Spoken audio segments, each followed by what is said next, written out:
Good day, everyone. I am Adele Rodiat Oluwabusayomi. We are Group 15 of Insurance, and we are going to be discussing business conversation. One of the very first things we do as children is to learn how to hold conversations. Our vocabulary grows as we utter our first words, and before you know it, we are ready to hold conversation with whoever is willing to listen.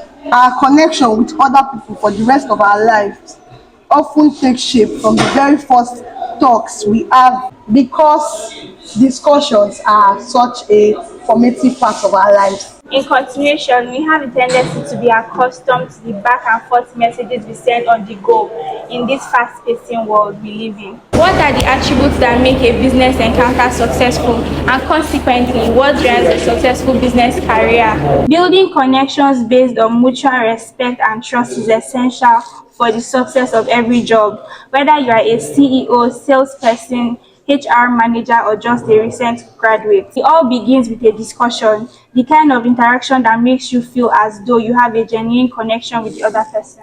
Everyone is familiar with that kind humorous individual who takes time to record little things about us and make us feel unique. That individual makes us feel at ease and comfortable, so we enjoy being around them. Furthermore, those who are good at connecting with others typically find it simpler to advance agendas and create consensus around their views. You will come across individuals across the world who devote their entire professional lives to ensure that interactions are positive and lasting connections are made. Although there might not be much at stake in your regular meetings, the following discussion starters might help you open up new possibilities in your professional connections. What is a business conversation? A business conversation is a discussion about the external forces impacting the prospect. It also covers the application of these forces on the internal aspect of the prospect business. It provides the bridge to connect the customer's issues with your solutions. Conversation is one of the earliest as well as the widely used medium of communication. We can retrace our memory to the days of Socrates, Demosthenes, and others who were great and renowned orators. In fact, talking has achieved bringing into being a great institution. The world-renowned insurance company Lloyd's, the brainchild of some merchants and ship owners who used to meet and discuss the matters of mutual interest at a coffee house on the banks of the River Thames. The Bank of England, the oldest in UK, was born out of the deliberations, that's the conversations the goldsmiths had amidst themselves. There were and there are great personalities who hold the audience spellbound. Every day in business, people come into conversations, the subordinates with the superior with the amongst themselves, the customers and the clients, and so on and so forth. With that being said, effective oral communication is a passport to success in business, and there are no fixed norms guiding an effective oral communication. There are factors that affect effective business conversation.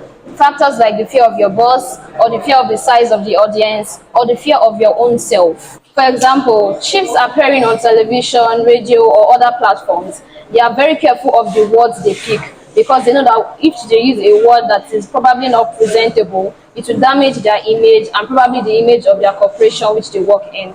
It is true that all business managers should be adept at communication, since they have to communicate to various people at various places, of which may have significant impact upon the management of the business. Business communication is a very difficult subject, as it cannot be separated from the day-to-day activities of the people in the business world. It is said that a successful businessman should be first of all conversant with the techniques and the art of communication in order to achieve his assignment successfully. Suggestions for starting meaningful conversations at work or elsewhere. Number one, actively listening. Listening is very important in every conversation. It goes beyond just listening, but paying attention to every details of the conversation. Number two, ask questions. Asking questions during conversation actually shows you are interested in what the other party has to say, and you are fully interested and engaged in each and every conversation. So conversation from where she stopped. Allow everyone to be heard. A conversation can be quickly derailed by interrupting, which can leave people on edge. Insecurity or disengagement may result from this. One gets informed that we believe our opinion is more significant one in the room when they are interrupted during a conversation. Although it is possible that this isn't what we mean.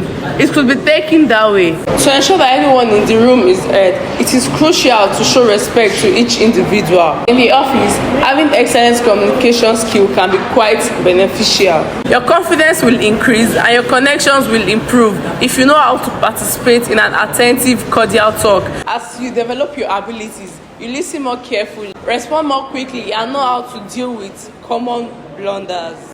Telephone etiquette tips. Always speak clearly. It is very important to speak clearly and slowly. Do not yell. Some people have a tendency to be on the louder side when they speak. Have patience. Do not use slang. Always listen.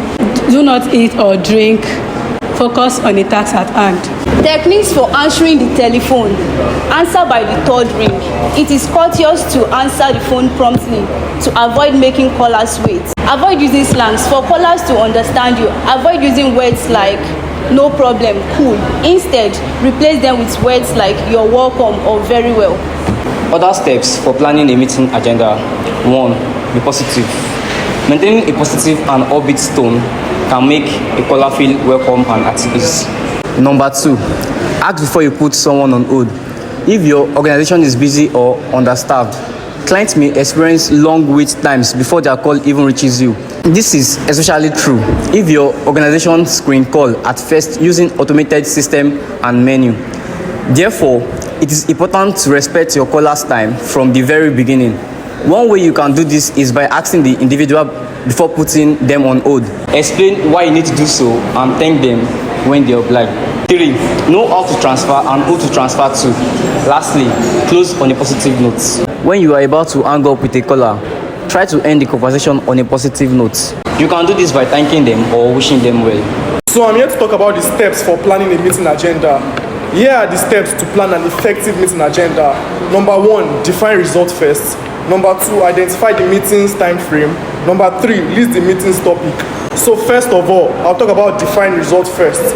What are the results you're expecting to get at the end of the meeting? List them down. If there is not a defined purpose, consider whether there's really a reason to meet or not. Number 2, identify the meeting's time frame. What kind of meeting time is needed for the meeting purpose?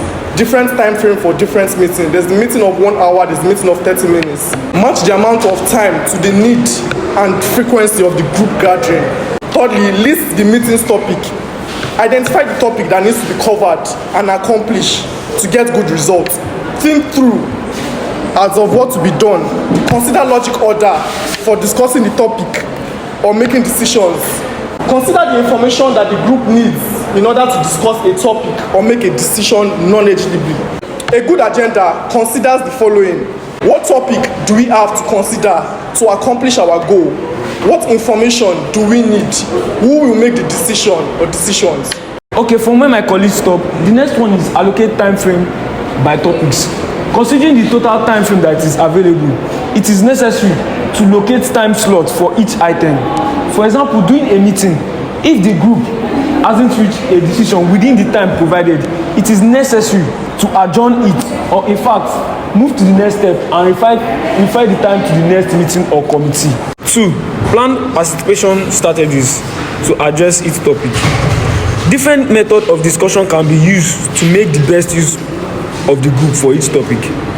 Be clear about expectations for involving participants. To ensure that involvement builds trust and get authentic action. 3. Do a sanity check. It is necessary to check if what you want to do can be done during your time frame. If not, scale back expectation or in fact, schedule another meeting to address such topic. Thank you. I hope we have been able to enlighten you on how essential it is to have effective business conversations. Thank you.